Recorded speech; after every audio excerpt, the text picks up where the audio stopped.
So, totoo palang may kapatirang alamid.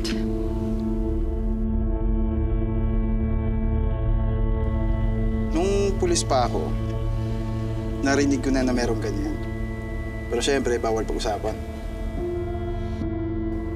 Hindi nakakapagtaka. Hindi lang si Balmores yung makapangyarihan doon. Kung hindi lahat ng membro nito. Mga makakapangyarihang mamamatay tao.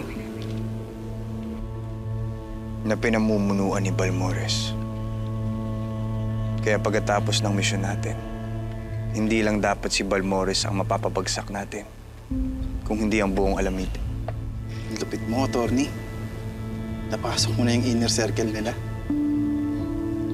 Basta ingat ka lang. Dahil hindi ka talaga nila bubuhayin kapag nalaman nila kung sino ka talaga. Pa, yung pagiging alamid ko, yung pinakamabilis na paraan para mapatunayan kay Mercy na tama ang pinaglalaban natin. Si Mercy na naman. Jane, problema din natin si Mercy. Hindi siya yung problema. Ikaw! Ayaw mo siyang tantanan eh. Ano ba to? Para ba basan talaga tong ginagawa mo? Para sa katarungan o para kay Mercy?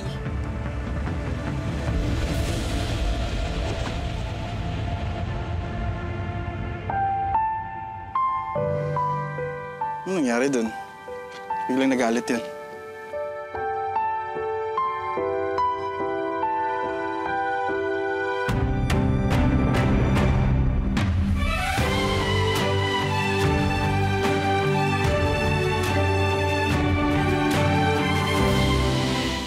Carlo J. Caparas, Lumuhod Ka sa Lupa. Weekdays sa Hapon Champion.